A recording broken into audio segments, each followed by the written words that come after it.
네, 진짜 주식삼부 수익으로 비장의 한수, 수비수. 안녕하세요, 최규현입니다. 자, 시장은 요동쳐도 고수들은 흔들리지 않습니다. 주식 고수들과 함께하는 전략의 장, 매일 저녁 9시부터 1시간 30분 그 전략의 문을 열어드립니다. 자, 오늘 이야기 나눌 한국경제TV 최고의 전문가 세 분과 함께할 텐데요. 소개 부탁드립니다. 저부터 할까요? 네. 안녕하세요. 너무 저 이 시간이 좀 굉장히 놀라운 시간이거든요. 네. 이 시간에 제가 진짜 방송국에 나온 적이 정말 없거든요. 그래요. 네, 저 돈 버는 두뇌 만드는 앞장서는 박윤진 대표라고 그래요. 합니다. 돈 버는 두뇌 만드는 것에 앞장서고 앞장서는 있습니다. 네. 우리 박윤진 대표와 함께합니다. 돈 버는 두뇌. 뭔가요? 돈 버는 두뇌. 짧게 한번 여쭤보고 갈까요? 네, 우리 주식에도 이제 사고력이 필요한 시대가 되지 않았나. 네.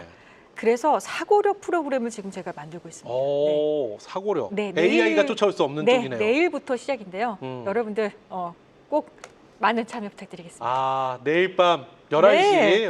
박윤진 대표의 돈 버는 두뇌 만들기 네. 시간 11시 기대 한번 해보도록 하겠습니다. 네. 네, 이어서 소개 부탁드립니다. 박윤진 대표님과 너무 같이 해보고 싶었습니다. 한중입니다. 진짜요? 그래요. 한중현 대표님 반갑습니다. 그래, 오늘 재밌는 방송 이런 말씀 안 하시네요. 다음 주에 할게요. 알겠습니다. 한중현 대표 함께 하시고요. 이어서요. 소개 부탁드립니다. 새 얼굴입니다. 네, 반갑습니다. 시장을 이기는 전략, 초과 수익은 김정기와 함께 김정기 파트너 새롭게 여러분들께 인사드립니다. 반갑습니다. 네, 김정기 대표님이 함께 하십니다. 운동선수 같은 느낌. 믿음직한 우리 김정기 대표도 함께합니다. 자, 박윤진, 한중현, 김정기 세 분의 대표님과 매주 수요일 날 여러분을 찾아뵙습니다. 이 세 분의 조합, 그 어느 요일보다 기대가 되는 조합이 아닌가 싶은데요. 지금부터 1시간 30분 동안 저희와 끝까지 함께해 주시기 바라겠습니다. 자, 오늘 우리 박윤진 대표와 김정기 대표님은 저희 시간 첫 출연이시니까 그렇죠. 네. 오늘은 한중현 대표가 웬만하면 좀 먼저 시작을 해보는 걸로 가보도록 하겠습니다. 오늘 큰일 시장에 났다. 대한 관전평 먼저 가셔도 되겠죠? 아니요. 저 진짜 날로 먹으려고 했거든요. 그래요, 안 됩니다. 진짜 큰일 났다. 그런 방송은 개편 후엔 없습니다. 알겠습니다. 자, 오늘 시장에 대한 관전평 우리 한중현 대표의 시각으로 바라볼 텐데요. 오늘 시장을 네모로 만나보도록 하겠습니다. 오늘 시장의 한 수는 네모다. 오늘 시장의 한 수는 자막 한번 보여주시겠어요? 네, 자막 보여주시죠. 재미없다. 오늘 시장의 한 수는 재미없다. 재미없는 네, 시장이었나요? 재미없었고 이번 달 내내 재미가 없을 것 같습니다. 그래서 벌써부터 오늘이 개편 첫 생방송인데 네. 벌써부터 좀 죄송한 마음부터 좀 드네요. 이유를 한번 여쭤볼게요. 재미가 없을 것 같은 이유가 궁금합니다. 8월은 힘들었고 이제 9월은 재미가 없을 텐데 그냥 뭐 오늘 이제 개편 첫 방송이니까 조금 성의를 조금이라도 보여서 오늘은 자료를 준비했습니다. 날로 먹는 방송이 아니네요. 오늘 성의껏 준비한 오늘 방송입니다. 날로 좀 보여주시죠. 먹으려고 했는데 어떤 자료인지. 일단 첫 번째 자료 한번 네. 먼저 보여드리죠. 먼저 자료 첫 번째 있나요? 자료는요. 이게 무슨 자료인 거야? 한국 반도체 수출 확장기 죄송합니다. 비교? 저건 제 게 아닙니다.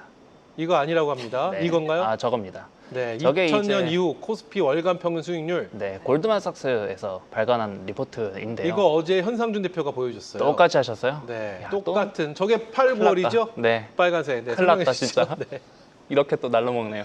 네. 어쨌든 저렇게 8, 9월 항상 그랬다. 그러니까 그래 과거에도 이랬으니까 앞으로도 이럴 거다는 아니지만 음. 그냥 의뢰 그래 왔다. 음. 그러면 그렇게 봤을 때 그 같은 기간 동안 그럼 미국장은 어땠는가? 미국장도 항상 S&P가 좀 안 좋았을 때는 한 9월, 10월쯤이었거든요. 근데 그때 S&P가 왜 안 좋냐? 항상 거의 연례 행사 수준으로 항상 나온 얘기. 부채 협상이니 뭐니 하면서 셧다운 한다. 그냥 연례 행사거든요. 그리고 막판에 다 합의를 하는 부분이고. 그래서 저 부분이 이제 그냥 우리가 평균 회기라고 생각을 하면 그냥 이번 달 재미없을 것 같구나. 그냥 그렇게 생각을 하시고 애초에 재미가 없을 테니까 뭘 막 열심히 하려고 하기보다는 좀 지키자. 그런 의미로 한번 갖고 와봤고요. 두 번째 장표 한 번 더. 또 있습니까? 보여주시죠. 이것도 왠지 현상준 대표님이 갖고 오셨을 것 같아요. 네. 두 번째 자료 보여주세요. 저것던가요? 이거 네 맞습니다. 이것도 어제 맞아요. 봤네요. 네, 네. 이머징 마켓, 이머징 마켓이었는데 지난달은 그래도 평달에 비해서 이머징 마켓 전체적으로 좋았지만 올해는 모르겠다. 올해는 이제 이번 달이나 다음 달은 어떻게 될지 모르겠다. 그냥 그 모든 지표들이 다 저렇게 보여주고 있으니 우리가 여기서 this time is different냐 아니면 평균액이냐 둘 중에 이제 뭐 마음 가시는 거 하시면 되겠지만 저는 이제 평균액기를 믿는 사람이기 때문에 한 이번 달이랑 한 다음 달까지는 좀 조심을 해야 되는 매매 혹은 네. 거기에 맞는 전략이 좀 더 맞지 않을까라는 생각. 좋습니다. 그래서 재미없는 없을, 오늘도 재미가 없었죠. 없었지만 뭐 9월까지 9월 9월 달 이번 계속 달에는 재미가 재미가 없을 없을 것 것이 같아요. 예상이 된다. 네. 그것을 자료로서 이렇게 보여주셨습니다. 네. 자 그렇다면 이렇게 여쭤볼게요. 이 시장이 재미없다고 해서 우리가 아무것도 안 할 수는 없잖아요. 아니 아무것도 안 해도 됩니다. 진짜 아무것도 안 하셔도 됩니다. 그럼 우리 개인 투자자분들 그냥 뭐 이게 지금 안 그래도 지금 시장의 투심에 대한 걱정을 하는데 우리 한중현 대표 덕분에 투심이 더 사라지고 있는 듯한 느낌이 듭니다. 제가 여러분들을 살리고 있는 걸 수도 있습니다. 그래요. 네. 그럼 어떤 전략이 가장 맞다고 보시는지 전략적으로 한번 말씀해 주시죠. 첫 번째 네. 그냥 좀 투자 자체가 업이 아니신 분들 그냥 좀 그냥 부업으로 그냥 좀 소일거리 정도로 하시는 분들은 웬만하시면 매매를 평균적으로 한 10번 하실 거 한 5번 하시고 3번 하시고 매매 횟수를 줄이세요. 웬만하면. 네. 그럼에도 이제 거기서 이제 매매를 조금 더 열심히 해야겠다. 그러면 막 지금부터 뭐 1년 보고 2년 보고 이렇게 장기 관점으로 보시는 그런 매매보다는 최대한 딱 치고 빠질 수 있는 일주일짜리 뭐 일정이든 아니면 트레이딩 이벤트든 관점으로? 그런 관점으로 접근을 해야 되는데 이런 관점은 여러분들 다들 아시겠지만 이게 일반 투자자들 내지는 초보 투자자의 영역은 아니에요. 그냥 전문적인 투자자들 혹은 그 경력이 있으신 분들의 영역이기 때문에 그걸 좀 감안을 하셔서 내가 좀 주식 경력이 좀 안 되거나 아니면 좀 매매를 이번 달 하기가 조금 어렵다. 그러신 분들은 웬만하면 좀 과감하게 매매를 좀 덮어두시는 것도 하나의 방법일 수 있을 겁니다. 그럼 이렇게 질문해 볼게요. 네. 우리가 보유하고 계신 분들은 또 어떻게 대응을 해야 되는지를 여쭤보긴 할 텐데 그 전에 전 그것보다 이게 더 급하게 궁금하네요. 미래의 투자라고 하잖아요. 네. 미래에 우리가 어떤 내가 갖고 싶어 했던 종목들의 상승이 예측이 되는 그리고 이런 시간대에 우리가 내년 혹은 연말에 어떤 섹터가 좋을까요? 하면 여러 가지 얘기들이 나오잖아요. 네. 그런 것에 대한 것을 오히려 지금 이렇게 조정을 받을 때 좀 공격적으로 이거 모아가는 전략은 어떻게 평가하세요? 이거 되게 철학적인 질문이네요. 저한테 혹시 시간이 얼마나 주어지나요? 이제 시작했는데 시간을 여쭤보면 제가 뭐 어떻게 두 분도 있으시니까. 일단 말씀해 보시죠. 그럼 네. 편하게 말씀드릴게요. 네. 미래에 대한 그 투자 사실 저는 모르겠습니다. 저의 영역은 아닌 것 같습니다. 그러니까 이런 거예요. 2000년대 이제 그때는 우리나라의 유망한 종목이라 하면 뭐 삼성전자 물론 있었고 그때 당시에 뭐 한국전력 그리고 한국통신 뭐 그런 종목도 있었잖아요. 그 종목 중에서 살아남은 종목 뭐 있죠? 삼성전자밖에 없습니다. 그러니까 제 말은 위대한 종목, 미래에 대한 투자 그거는 뒤 돌아보니까 아는 거예요. 지금 모릅니다. 그렇죠. 알수 없죠. 지금 알 수 있으면 거기다 몰빵해야죠. 그거 아니라면 그러면 개인 투자자는 어떻게 해야 됩니까? 미래가 뭔진 모르겠는데 일단 여기서 더 빠질 것 같진 않아. 그리고 업사이드가 뭔가 하여튼 열릴 것 같아. 그런 종목들에 한 5개 이렇게 쭉 뿌려놓습니다. 뿌려놓으면 그 중에 한두 개 올라가는 것들이 그게 포트폴리오 전체 수익률을 캐리를 할 겁니다. 그래서 원더풀 컴퍼니의 굿 프라이스냐, 굿 컴퍼니의 원더풀 프라이스냐 그 둘 중에서는 저는 이제 굿 컴퍼니인데 원더풀 프라이스를 좀 선택하는 편이거든요. 근데 네. 이건 이제 좀 투자 스타일에 따라서 좀 다른 편이 좀 갈리는 부분이라 뭐가 정답일지 모르겠지만 적어도 저는 미래를 보는 눈이 없기 때문에 그래서 저는 뭐 어떤 섹터가 좋을 거니까 여기에 투자해야지라기보다는 여기 이 종목은 밸류에이션 매력이 너무너무 훌륭해서 더 빠질 것 같진 좋습니다. 않아. 근데 그 한종현 대표는 그 미래를 너무 멀리 보셨고 네. 연말까지는 전문가기 때문에 예측할 수 있잖아요. 그렇죠. 뭐 4분기에 우리가 좀 눈여겨봐야 될 섹터들 정도는 전문가기 때문에 충분히 예측이 가능하고 시장을 좀 주시하는 분들이라면 나올 텐데 그럼 그쪽 섹터를 지금 조금 모아가는 전략으로 가는 거는 현명한 전략이 아니라고 보시는지요? 그 섹터들이 뭐 다 거론되는 섹터들 엄청나게 많죠. 뭐 IT도 거론되고 그렇죠. 뭐도 더 IT도 거론되고 네. 하는데 그 거론되는 섹터들 중에서 안 오른 섹터가 있느냐? 이미 그런 것도 지금 다 벌써 올랐다? 거론된 것들 이미 뭐 조방원이라고 하죠. 걔네 이미 더 5배, 10배 올랐는데 그거 지금이라도 사실 수 있으세요? 아마 못 하실 것 같은데. 그런 것들 생각하면 많이 거론된 것 중에서 뭘 사야 될까? 그건 조금 애매할 것 같다. 좋습니다. 자, 그러면 현재 보유하고 계신 분들, 종목을 보유하고 계신 분들은 그냥 그러면 뭐 지금 행복하실 말씀하신 것 이 소나기를 맞아야 되는 건가요? 이미 보유하고 계신 분들은 이미 수익 중이실 테니까 설마 저 꼭대기에 사셨겠습니까? 아마 수익 중이실 테니까 좀 그냥 좀 보시다가 만약에 이제 보유하고 계신 종목이 21선 내지 61선을 최초로 이탈하는 그런 때가 올 겁니다.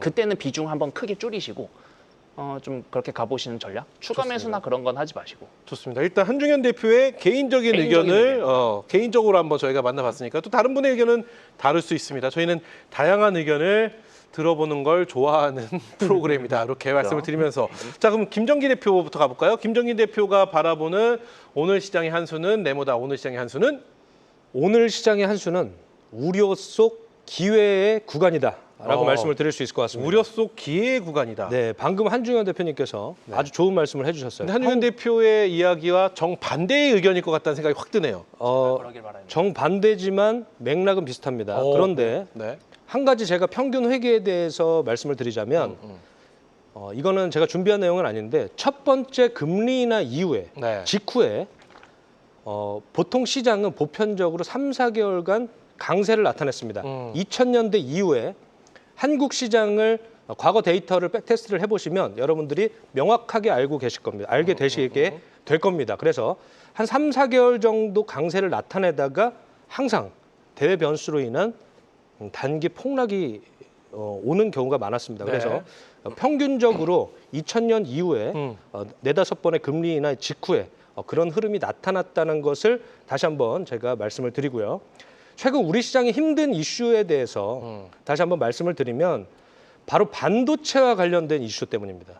그 이슈가 뭐냐면 미국 정부에서 삼성전자랑 SK 하이닉스 그리고 인텔의 중국 공장에 VEU라고 하는 이 인증을 철회했습니다. 그래서 여기에 추가로 TSMC 난징 공장에도 VEU 인증을 철회했는데 이 VEU 인증이 무엇이냐? 네.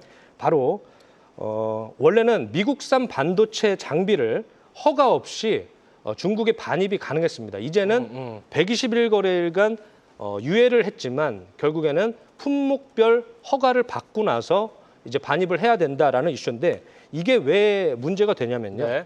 지금 삼성전자와 SK 하이닉스 같은 경우에는 중국 이 선단 공정을 이제 업데이트를 하기 위해서는 이제 첨단 장비들이 필요한데 지금 현재 중국 시안 공장에서 삼성전자 같은 경우에는 한 40% 정도의 낸드 플래시를 생산하고요.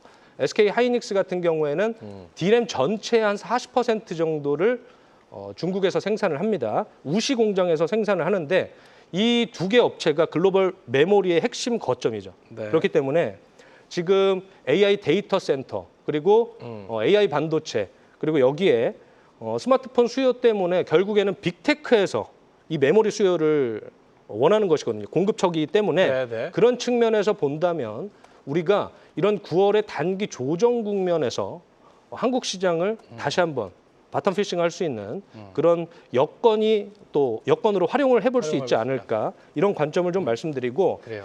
그러면 네. 그 말씀을 좀 정리를 해보자면 말씀을 쭉 해주셨는데 정리를 해보자면 앞서 한중현 대표가 이야기한 대로 9월 시장에 대한 기대는 크지 않으나 향후에 대한 기대감으로 인해서 지금이 오히려 좀 모아갈 수 있는 절호의 기회다 이렇게 말씀하시는 거잖아요. 그런데 이제 종목별로 이제 산업별로 섹터별로 다른 흐름이 나올 것이다. 어떤 흐름이냐면 제가 보기에는 업사이드가 높은 그러니까 기존의 컨센서스를 상향시킬 수 있는 그런 종목군과 산업군에서 이제 우리가 업사이드라고 하는 이익에 대한 어닝 모멘텀이 발생할 것이다. 저는 이렇게 보고 있습니다. 그래요. 예. 그렇기 때문에 그렇다면 지금 말씀을 쭉 정리를 해봤으니 그럼 우리 개인 투자자분들은 어떤 전략으로 가는 게 우리 김정기 대표가 보실 때 현 시점 지금의 전략은 어떤 게 가장 현명할까요?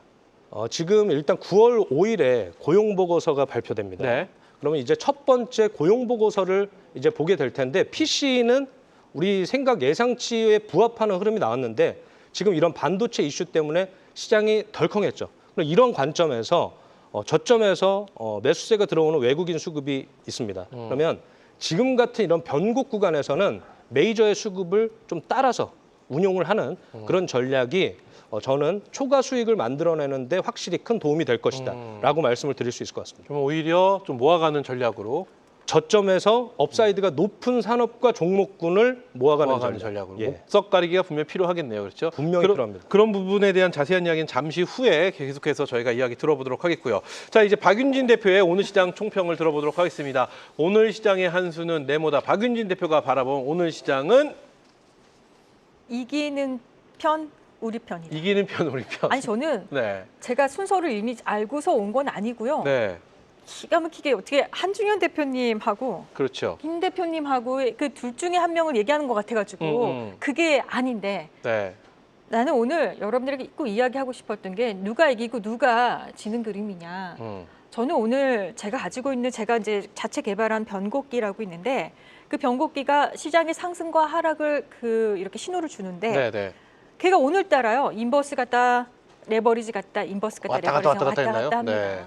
둘 중에 하나는 이길 그림인데 도대체 이 균형 팽팽한 균형이 깨지질 않는 거예요. 그래요. 시장 마감까지도 거의 균형이 이게 깨지지 않아요. 그러니까 상승으로 베팅한 누군가가 있고 하락으로 베팅한 누군가는 있을 거 아닙니까? 이 힘의 균형이 깨지지 않는 걸 보면서 저는 사실은 굉장히 지루한 시장이지만 제 나름에는요 굉장히 저는요 흥미진진했네요. 그냥 너무 치열한 공방전을 봤어요. 그래요. 그래서 파생하는 사람도 오늘 재미없었겠다. 이런 생각을 굉장히 많이 했어요. 근데 여러분들 9월 달에 다들 사실은 8월장을 넘어오면서 너무 9월장 걱정을 많이 하는 거예요. 그렇죠. 아니 모든 전문가님들 다 9월장 걱정하죠. 현금 늘리는 거 다들 아마 조금씩 했을 거예요. 저도 현금 조금 눌렸거든요. 그리고 뉴스 뭐 보도되면 다 여러분들 굉장히 9월장 걱정을 많이 했어요. 그리고 9월장 아까 통계 자료 우리 한정현 대표님 갖고 왔잖아요. 9월장은요. 일단 우리 미국 시장을 차치하고 한국 시장을 보면은 우리 9월장 올해 2025년 9월장 되게 특이해요. 특이하다. 네. 되게 특이합니다, 여러분. 어떤 점이 특이할까요? 자, 역대급 특이함이 있어요. 자, 우리 9월장에는요. 추석이 없는 유례 없는 그렇죠. 9월장이에요. 추석이 없네요. 추석이 10월로 넘어갔어요. 그래서 제가 생각하는 거는 어쩌면 10월이 더 재미가 없을 수가 있겠다라는 생각을 저는 해봤거든요. 근데 원래 전통적으로 9월 달하면 9.11에 대한 우리 트라우마, 주식하는 그렇죠. 사람들은 네. 거기에 대한 트라우마가 너무 세가지고 왠지 9월 달 초반만 되면 뭔지 모르는 그 긴장감이 약간 있거든요. 미국장에서 불어오는 긴장감 항상 있죠. 그 네. 9월만 되면 저도 그래요. 이 뭐지? 라는 그 느낌이 있어요. 그때 그 아찔했던 그 기억이 있기 때문에. 그렇지만 우리 자체 K 증시로 봤을 때는 너무나 큰 할로데이가 있던 9월이란 말이에요. 그러면은 일거래일수도 거래일수도 굉장히 짧고 네. 거래 대금도 너무 유축이 되고 또 우리 또 추석이나 설날 앞두고서는 현금 차익을 많이 하잖아요. 그렇죠. 그러니까 사실은 그동안 재미없었는데 제가 이렇게 오늘 푸시냐 코리냐 이기는 편 우리 편이다라고 이제 이렇게 얘기했는데 제가 우리 시장 거래소 코스피의 차트를 봤을 때 너무 재밌는 현상이 이게 지금요. 그냥 제가 그냥 아무 사심 없이 강정 없이 봤을 때는 네. 잘하면 돌파가 나오는 차트예요. 그게 지금 9월 초란 말이에요. 그래요. 그래서 이거 너무 알쏭달쏭해요. 네. 그리고 우리 추석이 없는 시즌을 우리도 지금 너무 오랜만에 아마 이게 몇 년 만인지 모르겠어요. 그래요. 그런 시장이 우리에게도 이번에 다가왔다는 거를 알고 계시면 이기는 표 우리 편일 때 내가 이기는 표 우리 편이 되려면 어떻게 해야 돼요? 내려가도 괜찮고 올라가도 괜찮으려면 어느 정도 주식도 갖고 있고 현금도 갖고 있으면 되는 거 아닙니까? 이 정도의 저는 전략이 좋다. 이래서 오늘 이런 키워드를 가져와 봤어요. 그래요. 이게 보면 네. 9월에 일단 금리 인하에 대한 이슈가 시장에 있고요. 네. 그리고 9월 말 10월 초에는 에이펙에 대한 기대감이 9월에 다 반영이 될 거고 말씀하신 대로 그렇죠. 추억도 없습니다. 네. 추석도 10월에 있기 때문에 네. 전 이제껏에 아까 한중현 대표가 보여준 그 표, 네. 2000년 이후에 8, 9월에 대한 지표 그것을 좀 이겨내는 9월 시장이 되지 않고 오히려 10월에 10월이 소원할 수 있어요. 10월이 오히려 조금 제가 더 잘하면 돌파가 나온 네, 차트라니까요. 그러지 않을까. 왜냐하면 네. 많은 분들이 또 9월 3일의 변곡점을 지켜보면서 시장이 하방이든 상방이든 움직이는 모습을 확인을 하고 들어갑시다. 이런 이야기를 많이들 하시는데 지금 시장이 박윤진 대표가 말씀해 주신 대로 치열하게 붙고 있다. 상방과 하방에서. 저는 오늘 그들이 너무 치열한 걸 봤어요. 네. 그래서 네. 앞서 박윤진 대표가 네. 전략적인 말씀을 해주셨는데 정리를 한번 다시 한다면 그러면 우리 어떤 전략으로 가야 될까요? 말씀하신 대로 현금과 이기는 편 우리 편이 되려면 마음이 편안한 상태잖아요. 누가 이겨도 상관없다라는 거잖아요. 그러면 주식을 어느 정도는 보유하고 현금도 어느 정도 보유하고 있다면 어느 편도 괜찮은 거죠. 그러니까 준비를 하고 있는 시장이 돼야 된다는 그렇죠. 얘기네요. 그리고 네. 제가 이제 뭐 마지막에도 브리핑 하겠지만 이거 상황에 따라서는 돌파를 여러분들 염두에 둬야 될 시장이 될 수도 있다는 거를 저는 모르겠습니다. 제가 제 눈이 잘못됐기를 바라고 그래요. 아니 뭐 잘못되지 않을 잘 드셔야 돌파가 나오는 거니까. 아니요. 돌파가 나온다고 해서 꼭 유익한 건 아니죠. 아, 누군가는 이거를 기회를 잃어버릴 수 있는 거니까 놓쳐버릴 수 있으니까 한번 생각을 해보시자. 그래요. 우리 한번 관점을 좀 다르게 오래 생각을 해보자라는 관점에서 이야기하는 겁니다. 오, 그래요. 좋습니다. 자, 이렇게 해서 오늘 시장에 대한 관전평 저희가 뭐 추가적으로 이 말 해야겠다. 안 그러면 잠을 못 자겠다 하시면 들어보고요. 한 가지만 첨언을 드리자면 잠을 못 자실 정도로 하실 말씀 있으면 들어봐야죠. 네, 그쵸. 지금 외국인들의 지금 파생 시장 포지션이 상당히 급진적으로 움직이고 있습니다. 그렇기 때문에 이 포지션을 좀 기민하게 우리가 살펴봐야 된다. 그래서 지수 플레이를 하고 또 파생 상품의 어떤 포지션 전환으로 차익 실현을 한다면 아비트리지를 거래를 한다면 우리가 봐야 될 것은 결국에는 삼성전자, 하이닉스의 플레이를 할 수도 있겠다. 그래서 지금 박윤진 대표님이 말씀하신 것처럼 돌파가 나오는 흐름이 나올 수도 있겠다라는 관점이 저는 오히려 9월 초에 지금 한번 휘청였기 때문에 이 강세가 단기적으로 지속되고 이제 중순과 이제 금리 인하 이후에 단기적인 변동성들이 더 추가적인 확대가 될 수 있겠다라고 저는 제 의견을 말씀드립니다. 그래요. 개인적으로 돌파가 나올 수도 있겠다라는 의견을 주신 거고, 한중현 대표는 개인적으로 좀 힘들겠다라는 의견을 주신 거고, 좋습니다. 저희 프로그램 뭐 1, 2주하고 끝나는 프로그램 아니기 때문에 지켜보면서 시장에 대한 이야기 나눠보도록 하겠습니다. 자, 이렇게 해서 오늘 시장에 대한 총평을 저희가 네모로 만나봤는데요. 계속해서 세 분이 생각하시는 꼭 알아야 할 아니면 지켜봐야 할 이슈를 만나보도록 하겠습니다. 먼저 이슈 키워드부터 저희가 확인해 볼 텐데요. 키워드 보여주시죠. 자, 오늘 또 세 가지 키워드가 준비되어 있는데요. 우리 첫 번째 반등, 그리고 게임 체인저, 출렁 세 가지 키워드입니다. 반등, 우리 박윤진 대표가 준비한 키워드인데요. 우리 한중현 대표님, 반등 뭐에 대한 이야기일까요? 반등. 시장 반등. 시장의 반등, 될까요? 시장의 전반적인 이야기를 준비한 것 같다. 김정기 대표는? 섹터 얘기했나요? 그죠?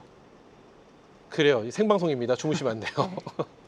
반등 어렵지요. 과연 어떤 키워드인지. 반등에 살아. 뭐 이런. 반등에 살아. 섹터 이야기인데 과연 어떤 이야기의 키워드이길래 반등이 나왔는지 저희가 내용 바로 만나보겠습니다.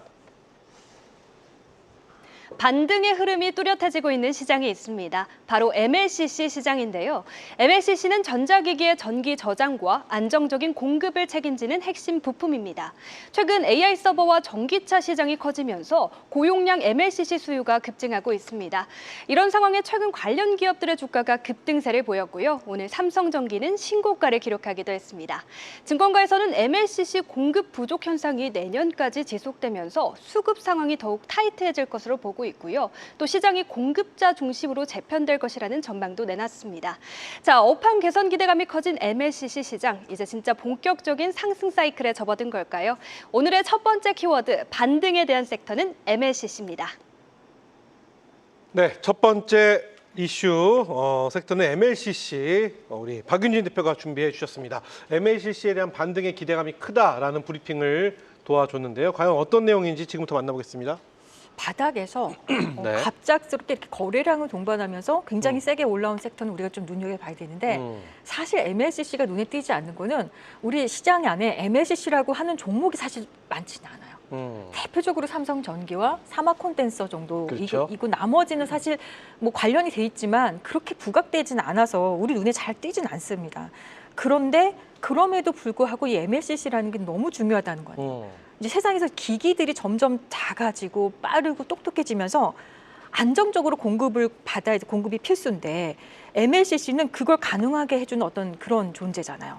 그래서 특히 자율주행차라든지 뭐 AI 서버, IoT 기기 등에서 고성능 MLCC가 없으면 이제 더 이상 작동이 제대로 하기가 어렵다는 거죠. 그러니까 뭐 갑작스러운 전압 변화가 로로부터 회로를 보호한다든지 불필요한 전기적 신호를 걸러낸다든지 노이즈를 제거한다든지 또 에너지를 저장하고 공급하는 거, 순간적으로 필요한 전력을 빠르게 공급했다가 저장했다, 이걸 해줘야 된다는 거죠. 네. 근데 이게 스마트폰에는요 약 이게 1000개나 들어간대요.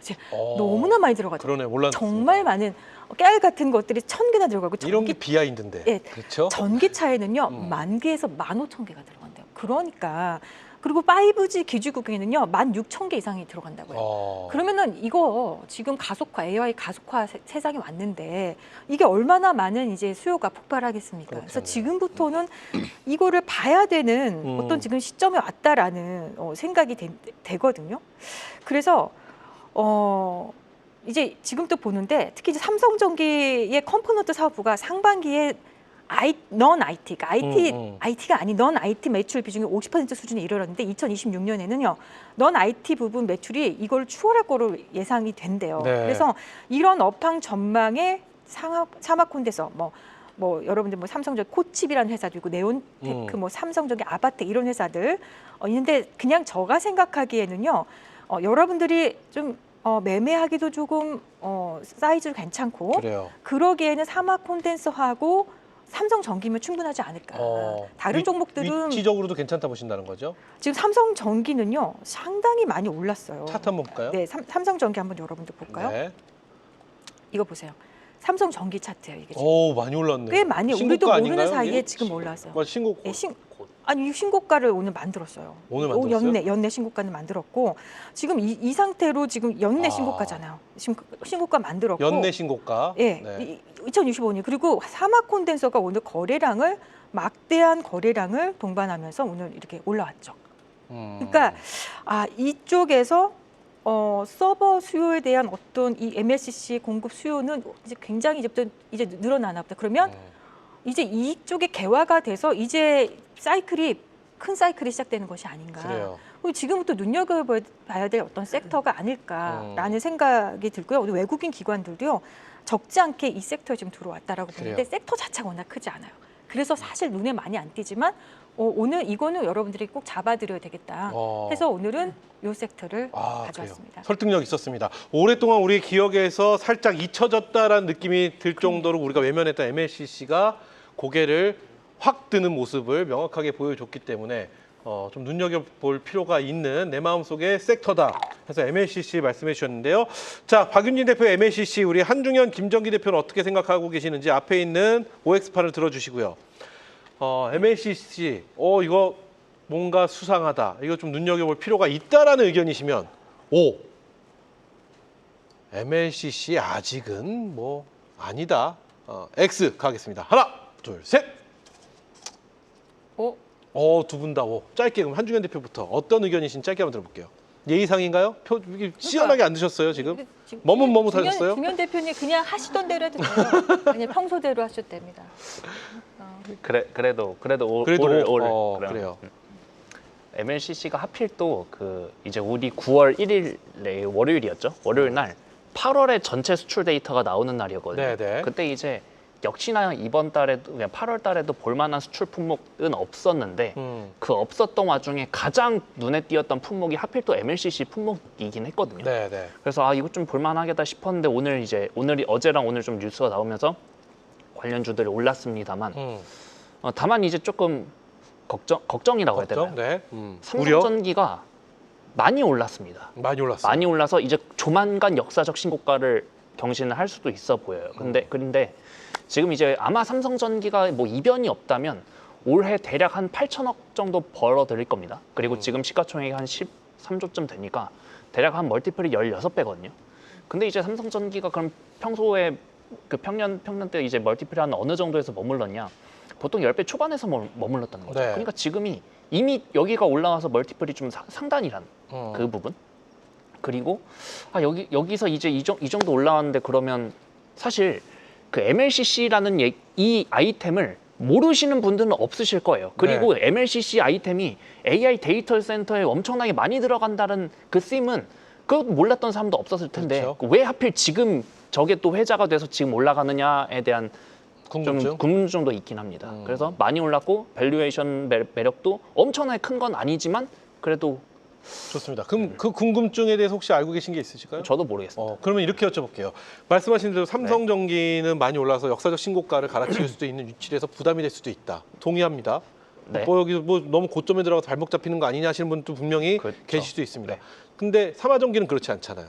아니에요. 삼화전기도 삼화전기는 지금 더 비싸요. 그래요? 그러니까 비싸다는 의미가 바닥에서 많이 그냥 단순히 얼만큼 올랐어가 비싸의 의미가 아니라 네네, 이해했습니다. 얘 얼마 버는데 얼마 버는 거에 대비 시총을 따졌을 때 멀티플이 몇 배냐 그 관점을 봤을 때는 사마나 얘네들은 너무 밸류가 안 나와서 그럼 섹터적으로는 좋게 보나 네. 이 관련된 종목으로는 볼 수 있는 게 있을까라는 고민을 갖고 계신 거예요? 우리 한준영 대표는? 만약에 그래서 MLCC를 나는 지금이라도 하겠어 하시는 분들은 그냥 삼성전기 하시는 게 좋을 것 같아요. 오히려 나을 것 예, 같다. 예. 좋습니다. 자, 그러면 우리 김정기 대표는 MLCC에 대한 짧은 의견 한번 들어보겠습니다. 저도 이제 한중현 대표님이랑 의견이 동일합니다. 근데 지금 전통 서버보다 AI 서버 같은 경우에는 MLCC 수요가 8배 정도 높습니다. 그래요. 그리고 삼성 전기 같은 경우에는 지금 현재 자동차용 MLCC가 15%, 전체 매출의 15%를 차지하는데 올 연말 이제 내년으로 가면 25% 이상이 될 것이다. 그러면 업사이드가 더 나오겠죠. 자, 그런 측면에서 신고가 랠리를 한번 도전해 볼 수는 있지만 현재 주가는 그래요. 좀 과열권이다. 부담스럽다. 부담스럽다라고 말씀드립니다. 이 정도로 MLCC 이야기해 볼 텐데 박윤진 대표님 뭐 두 분 다 오가 나서 특별한 의견 없으시죠? 그러니까 항상 우리 역사 속에서 재평가라는 이야기, 우리 레이팅이라는 게 있잖아요. 야, 우리 한 대표님 말씀대로 삼성전기는 항상 이런던 애야. 항상 주가 재미없었어, 이 정도인데. 근데 뭔가 특별하게 신고가가 나오고 뭔가 만약에 점핑이 나온다. 눈여겨봐야 되거든요. 그러면 그 산업에 뭔가 그래요. 산업에 뭐가 달라지고 있다는 게 있다는 건데 그렇죠. 여러분도 혹시 폴더블 폰 이제 접는 폴더블 폰 이제 트라이 폴더블 폰 나오는 거 알아요? 네네네. 그러니까 이런 쪽에서도요. 우리 한번 뭔가 폼팩터가 변화하는 것에 대해서도 우리 한번 볼 필요가 있지 않을까. 네, 이런 관점도 한번 이야기해 봅니다. 좋습니다. 이렇게 해서 우리 박윤진 대표의 내 마음속의 탑픽 섹터 MLCC 저희가 만나봤고요. 자, 계속해서 다음 키워드 살펴보도록 하겠습니다. 보여주시죠. 자, 다음 키워드 게임 체인저와 출렁인데 게임 체인저 우리 한중현 대표가 준비한 키워드입니다. 우리 김정기 대표님 게임 체인저 어떤 섹터 얘기일까요? 게임 체인저가 될 만한 섹터가 뭐가 있을까요? 김정기 대표가 생각할 때. 지금 현재로서는 반도체 그리고 제약 바이오 정도. 그게 왜 게임 체인저가 될 것이라고 보시는 거예요? 네, 이제 좋습니다. 하반기에 좋아질 것이다. 어. 라고 봅니다. 박윤진 대표님 게임 체인저 무슨 내용을 갖고 있을까요? 게임 체인저? 지금 이 시점이요. 2025년쯤 9월에 말하는 건가요? 게임 체인저가? 모르겠어요. 지금 2025년 9월에? 한중현 대표가 선택한 거라서. 저도 게임 체인저란 단어를 쓰진 않았습니다. 저희 그럼 저도. 제작진이 만들었나 봐요. 네, 저도 아까 전에 그 그러면- 반등이라는 건 안 썼지만 그럼 네. 이렇게 할게요. 네. 박윤진 대표가 저희 프로그램 함께 하셔서 우리 프로그램의 게임 체인저다. 아, 그래요? 이렇게 오. 표현하면서 자, 그럼 어떤 내용인지 바로 만나보겠습니다. 네, 역시. 네, 주식 시장의 새로운 게임 체인저로 주목받고 있는 게 있죠. 바로 비만 치료제입니다. 우리나라 성인 3명 중 1명이 비만일 정도로 비만은 심각한 사회 문제로 부상했는데요. 최근 5년간 싹센다우와 위고비 처방 건수가 무려 111만 건을 넘는 등 비만 치료제에 대한 수요가 폭발적으로 증가하고 있는 상황입니다. 이런 흐름 속에 국내외 기업들은 비만 치료제 개발에 박차를 가하고 있습니다. 특히 최근 국내에 출시된 일라이릴리의 마운자루는 주 1회 투여로 체중을 최대 22.5%까지 줄이는 효과를 보이면서 풍기 현상이 이어지는 등 큰 관심을 받고 있습니다. 비만 치료제, 과연 제약 바이오 시장의 패러다임을 바꿀 진짜 게임 체인저가 될 수 있을까요? 두 번째 이슈 키워드, 게임 체인저에 대한 섹터는 비만 치료제입니다. 네, 우리 한중현 대표가 선택한 섹터는 제약 바이오인데요. 뭐 정확히 보면 그냥 비만 치료제라고 봐도 될 것 같습니다. 그렇죠? 네. 과연 어떤 내용으로 준비하셨는지 바로 만나보겠습니다. 지난주에 이제 이 자리에 나와서 비만 치료제랑 제약 바이오 이쪽은 좀 애정을 하고 있다라고 말씀을 드렸는데 마침 또 이제 이번 주에 9월 시작한 이번 주에 좀 제약 바이오 굉장히 좋았습니다. 그래서 그때 좀 짚어드린 종목들이 좀 전체적으로 되게 좋았어서 뭐 리뷰 정도 생각하시면 될 것 같아요. 그때의 기억을 좀 되살려보면 마운자로 이야기를 굉장히 많이 네, 하셨습니다. 그러면서 마운자로가 원래 그 유명했던 우리 그 비만 치료제 이름이 약 이름이 뭐였죠? 위고비. 갑자기 유고비. 위고비. 마운자로가 유고비의 가격까지 끌어내릴 정도로 뭐 뜨겁다. 뭐 이렇게 표현을 해주셨는데 관련주도 쭉 말씀하셨는데 네. 그래요. 그 정리를 좀 도와주신다고요? 네. 네. 그 이제 여기서 한번 좀 체크를 해드려 보면 이제 우리 한국 시간으로 그 8월의 주말, 그러니까 지난 주말이었죠. 지난 주말에 이제 어떤 이슈가 있었냐면 그 FDA에서 그 요즘 이제 그 메쉬라고 해서 메쉬 내지는 마쉬라고도 부르는데 그 MASH입니다. 대사 이상 지방 간염. 뭐 이거를 이제 메쉬나 내지는 마쉬라고 부르는데 이거에 대한 신약이 좀 계속 핫합니다. 핫한데 이거에 대한 임상 기준을 좀 완화를 해주겠다 그런 얘기가 있었거든요. 그럼 어떻게 완화를 해주냐? 네. 원래 이제 그 이 신약을 좀 개발할 때 이제 임상 기준 자체가 그 간염이잖아요. 대사 이상 간염이잖아요. 간에다가 실제로 바늘을 찔러야 됩니다. 그러니까 바늘을 찌르니까 거기서 당연히 출혈이 나올 수밖에 없겠죠. 그러다 보니까 그거에 대해서 환자들도 당연히 거부감이 있을 수도 있고 네네. 그 피 때문에 좀 조직이 좀 뭐 오염이 되거나 그런 일들도 되게 많았거든요. 그러다 보니까 이거에 대해서 임상에 대한 데이터를 유의미하게 확보하는 게 되게 어려웠어요. 근데 이제 FDA에서 어떻게 좀 가이드를 좀 완화를 해주려고 하냐면 이제는 직접 간에다가 주사 안 찔러도 된다. 그렇게까지 완화를 해주니까 그러면 그동안 메쉬 치료제의 그 가장 큰 고민거리 중 하나가 임상에 대한 고민거리였는데 그게 어느 정도 완화가 된 거 아니냐. 그러면서 이제 어제 오늘 메쉬 치료제 관련주들이 굉장히 좀 주가가 좋았거든요. 그래서 가장 대표적인 종목이 이제 D&D 파마텍이나 네. 아니면 이제 올릭스나 이런 종목들이 굉장히 주가가 좋았어서 그 부분 한번 오늘 좀 체크를 해드리려 한번 갖고 와봤습니다. 좋습니다. 그 지난 시간에도 제가 같은 질문했는데 이쪽 비만 치료제 쪽에서는 옥석 가리기가 좀 필요합니다. 네. 이게 왜냐면은 지금 우리가 주목을 하고 있는 쪽의 비만 치료제, 그러니까 마운자로가 대표적이죠. 이런 쪽에 관련된 종목들이 움직이는 가운데 이 비만 치료제 마운자로가 아니라 굉장히 다양한 비만 치료제들이 있는데 그렇다고 모든 종목들이 다 가는 건 아니지 않습니까? 그렇죠. 그래서 옥석 가리기가 가장 중요할 것 같고요. 네. 옥석 가리기에 대한 대답 듣고 다음 질문 드려볼게요. 옥석 가리기 어떻게 대답해드릴까요? 그 옥석 가리기를 하는 방법, 그러니까 이런 것들이 좀 포함되어 있는 것들을 유념해서 봐야 된다. 예를 들면 글로벌 제약사와 협업이 되어 있다든지, 네네. 뭐 아니면 매출이라든지, 아니면 신약에 대한 기대감이라든지 여러 가지가 있지 않습니까? 그래서 이것도 제가 지난주에 말씀드렸던 건데 비만 치료제 아이템이 핫하긴 하지만 이 관련주들, 그러니까 뭐 테마주 말고요. 네. 진짜 좀 알맹이가 있는 그런 소위 말하는 관련주들 그런 종목들은 우리 증시에 그렇게 많이 상장돼 있지가 않거든요. 그렇죠. 네. 그러다 보니까 옥석 가리기가 오히려 쉬울 수도 있는 게 나는 좀 비만 치료제가 앞으로도 좀 좋을 것 같아 라고 생각하시면 그 종목 몇 개 한 3개에서 4개밖에 없습니다. 진짜 투자를 할 만한 것들은. 그런 것들 그냥 싹 바스켓으로 사시는 것도 하나의 방법일 좋습니다. 수도 있을 겁니다. 그러면 그 종목들의 현재 위치는 부담이 안 될까요? 위치는 부담되죠. 되죠. 부담되는데 네. 근데 이제 모두가 부담 느낄 자리고 새로 이제 개화하는 그런 산업이다 보니까 그렇게 좀 무서워하지만 그거를 먹고 주가는 잘할 수도 있을 것 공포를 같아요. 먹고 상승할 네, 것 같다 그럴 이런 것 말씀이시죠. 같다. 네. 그럼 잠시 후에 공개되는 저희 종목에 또 이 비만 치료제가 포함되어 있나요? 네. 이거 한번 여쭤보고 그러면 두 분께 의견 들어볼 텐데요. 연속성은 어떻게 보시나요? 비만 치료제. 왜냐면 제약 바이오 섹터가 생각보다 굉장히 이 순환이 빠르더라고요. 빠르죠. 얼마 전까 CDMO였어요. 네. FD 네. 그렇죠. 그 CDMO 전에는 바로 또 치매 치료제도 있었고 뭐 굉장히 빠르고 이제 비만 치료가 다시 온 상황인데 연속성은 어느 정도까지 보시나요?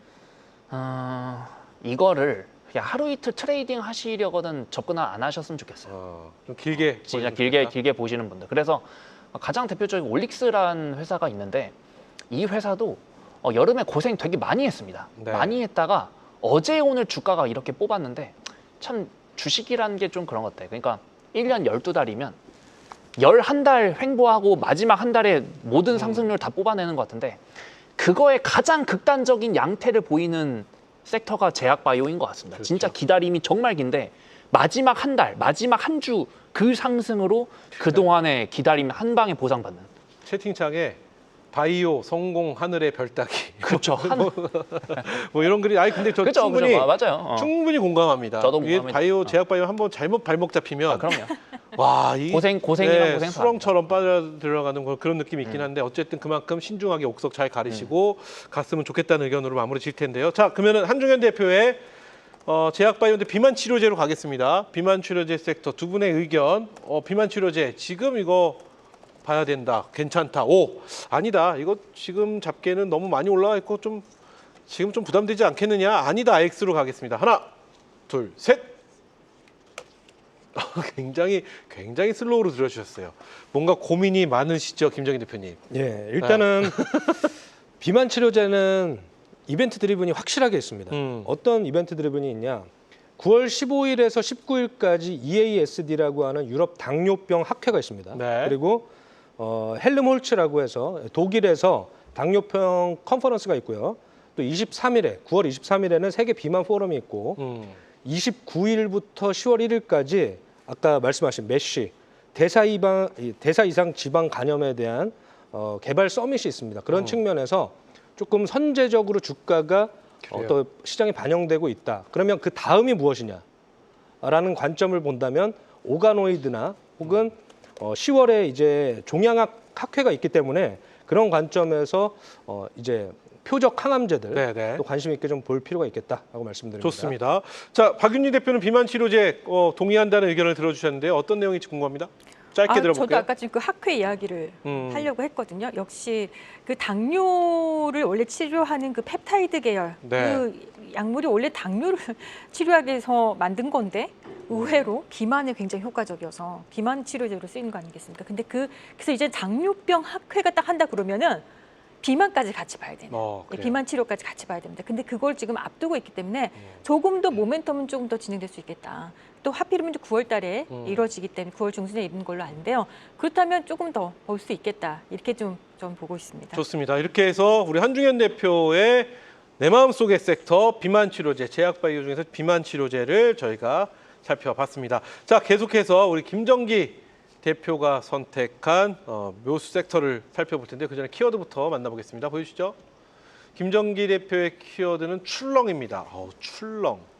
출렁은 참 재미있는 느낌, 두려운 느낌, 뭐 여러 가지 느낌이 있는 상황인데 박윤희 대표님 출렁 어떤 얘기일 것 같으세요? 출렁?